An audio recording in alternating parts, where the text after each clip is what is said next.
In January 2002, Yorkshire police discovered the body of a young Korean woman stuffed inside a metal suitcase. This horrific discovery led to an intense investigation that would eventually uncover one of the most disturbing murder cases in the country. A killer in disguise. Kim So was born in South Korea sometime in the early 1970s.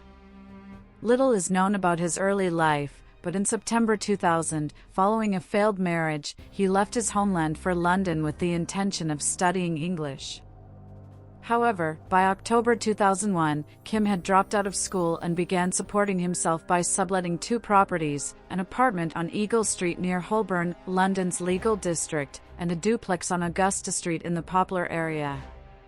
To promote his rental business, Kim posted ads online. Most of his tenants were international students, many of whom were Korean like himself. At the time, Kim was dating a young Japanese woman named Marika Ishimura, a hairstylist. The couple lived in the master bedroom on Eagle Street, while 2 Korean female tenants occupied the second bedroom. Those who knew Kim often described him as kind, polite, and always smiling. He came across as charming, especially to young women. He portrayed himself as wealthy and well-off, claiming to come from a rich family. But the truth was far from it.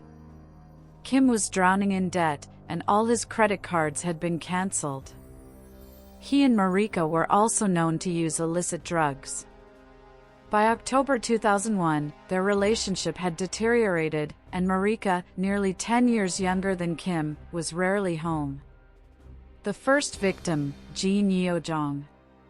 It was during this time that Kim met 21-year-old JinYeo-Jeong, a Korean student from the countryside who had arranged to rent one of his rooms for just 3 days. Jin was studying French literature in South Korea and had just completed a student exchange program in Lyon, France. She planned to return home soon to reunite with her family. Jin arrived in London on Wednesday, October 24, 2001, and contacted Kim after finding his room listing online. She was scheduled to return to France on Saturday, October 27, but her plans ended in tragedy. On the night of October 26, just 1 day before her departure, Jin was attacked by Kim. Though exact details remain unknown, authorities believe Kim suffocated her with duct tape wrapped around her face, rendering her unable to breathe. He also bound her wrists. Before killing her, Kim forced Jin to reveal the pins for her credit cards. After the murder, Kim stuffed her body into a metal suitcase and hid it in the master bedroom closet. For the next 5 days, her corpse remained there. When other tenants returned to the apartment on Friday and asked where Jin had gone, Kim told them she had decided to return to France a day early and that he had personally driven her to the station. He told a similar version of this story to Jin's friends and family, who grew worried when she failed to return to France as planned. Cover-up and theft. On Saturday, October 27, just 1 day after the murder, Kim used Jin's bank cards to empty her accounts. He first attempted to access a Korean bank account set up by her parents for emergencies, but failed to enter the correct PIN. A few days later, he succeeded, withdrawing £1,990. He later attempted to steal more, but the account had already been depleted. Jin's personal savings were held in another account. Kim gave this card to a young Korean woman and asked her to withdraw as much cash as possible in Paris.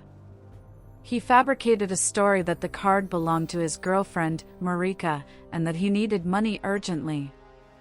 Apparently, his excuse was convincing enough, and the woman complied, unaware she was helping cover up a murder. Kim's plan was not just to steal Jin's money. By using her card in Paris, he aimed to mislead investigators into thinking she had traveled there, creating a false trail that would delay any investigation into her disappearance. Disposal of the body. On the night of Wednesday, October 31st, Kim placed the suitcase containing Jin's body into the trunk of a rented car. He then drove for nearly 4 hours to the village of Ask in North Yorkshire. There, on a remote country road, he dumped the suitcase and returned to London, acting as if nothing had happened. The second victim, Sun In-Hye. Between November 17th and 18th, a young Korean woman named Sun In-Hye moved into Kim's duplex on Augusta Street.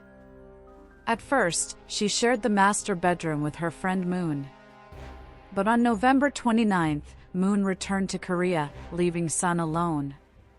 Sun was described by friends as cheerful and friendly, always smiling.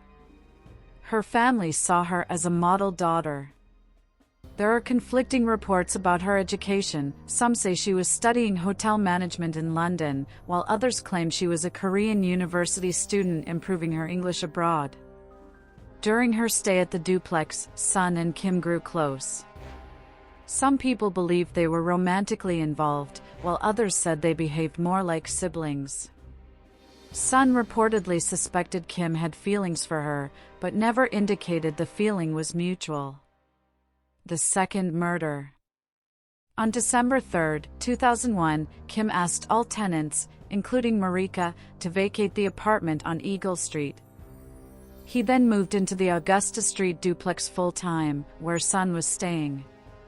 The two remained close, but beneath Kim's friendly exterior was a monster. On December 7th, 22-year-old Sun was last seen having dinner with Kim at a Korean restaurant. She had no idea it would be her last meal.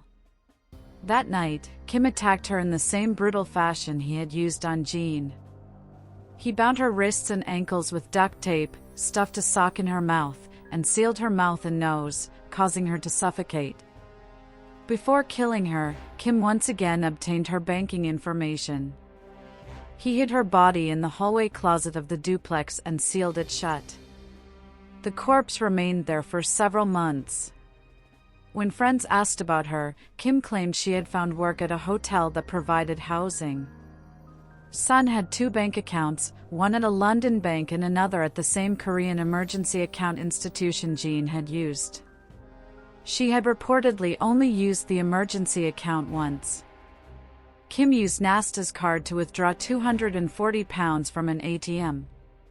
He used this money to buy a ticket and left for Toronto, Canada, on December 13th. Before departing, Kim also used the Korean girl's card to steal a total of £1,200. He arrived in Toronto without issue, rented an apartment, and once again started renting out rooms, repeating the same business model he had in London. Kim planned to stay in Canada for a year or two, and it seemed he had successfully escaped the consequences of his two horrific crimes. However, the story was far from over. While Kim carried on with his life after murdering Jin and disposing of her body in a suitcase, her family never stopped looking. When she didn't return from England on time, her friends in France contacted her relatives in Korea. Her brother posted her missing person report on a Korean website. A Korean police officer studying in London came across the listing and noted that Jin was one of many missing women. Just days earlier, the lifeless body of a young woman, of apparent Asian descent, had been found stuffed inside a suitcase in Yorkshire. Although the suitcase was officially found on November 18th, it had actually been spotted 2 weeks prior. But since the area was rural and sparsely populated, no one reported it until a local man tried to lift it, found it too heavy, and called the authorities. That night, police shined a flashlight on the suitcase and saw a human eye and hair. It was taken to the morgue and opened. Inside was a nearly nude woman, only wearing a bra. She was about 150 centimeters tall, with her limbs and head bound in a dark blue decorative tape printed with men's faces. Investigators discovered that the tape was created by British artists Gilbert and George and had only been sold in Tate galleries in London, Liverpool, and Cornwall, just 850 units. This was a critical clue. The pathologist noted no signs of struggle, suggesting the victim had either been drugged with a substance that didn't show up in toxicology or coerced into being tied up. Hair analysis confirmed she was from Southeast Asia, but fingerprints and dental records gave no matches. Only on January 2, 2002, was she identified as JinYeo-Jeong, thanks to the Korean police.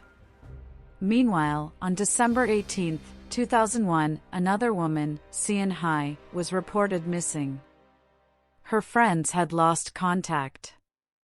On January 7, London's Serious Crimes Unit connected the cases. At the Eagle Street flat, they found the same distinctive tape and blood traces belonging to Jean. They learned both properties where the victims lived were managed by Kim, now in Canada. Phone records placed him in the area where the suitcase was dumped. On January 17, 2002, Kim briefly returned to London and was arrested at an internet cafe. He was charged with Jin's murder and denied bail.